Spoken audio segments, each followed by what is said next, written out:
It probably won't make sense when I put it out there, but do you think the problem with the lack of innovation with creative strategy is coming from, and I know this ain't gonna be a black or white answer, but is coming from the fact that a lot of brands, let me take away the word brands, a lot of companies don't do proper brand alignment and branding, so they don't give marketing a lot to work with? Or is it because honestly in the D2C industry, a lot of the industry is self-taught and relies on thought leaders to come up with things, and that creates kind of a landscape where innovation waits on those thought leaders to do it?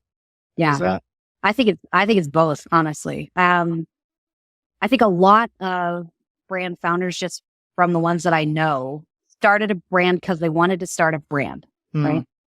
So they chose a product based upon, I think this product will work. A lot of people in this industry came from drop shipping days, where it was like, you got to choose just the right product. That's the most important piece. And even if you didn't come from drop shipping, that was the basis of the message you received, which is product is everything. Product is some of it, but product is not all of it. Product is only as good as whatever separates it outside of the market that it's currently in, right? So Apple is a really good example of this. There were MP3 players at the wazoo. I mean, I had a Walkman when I was I'm dating myself, but like everybody had some sort of an MP3 player, right? MP3 players were also, on the whole, all one color, all one function. They didn't really have any separation. Apple came in and completely pulled themselves out of the market just by changing the color, right? Now, did they have great innovation? Were they able to put more songs on it? Were they able to do more like technology-wise? Absolutely.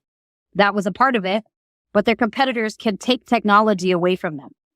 They couldn't take the elevated product experience away. And Apple was the very first one to do it. And that's the reason why it worked for them. And nobody else has been able to come in and compete with Apple's experience. Humans are very experiential based. So on the front end, yes, I think brands don't know how to create USP. They don't know how to create unique mechanisms. And they think that their products is the mechanism. If you can ask yourself the question, can my competitors take this away from me? And the answer is yes. You don't have anything unique, and your brand is probably not going to grow easily. Mm-hmm. You need to find something that basically no one else can take away from you, which is difficult. It's very difficult.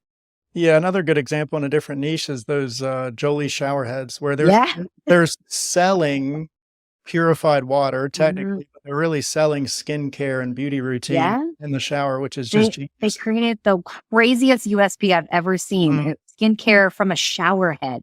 Like, what a weird mechanism, right? But it works.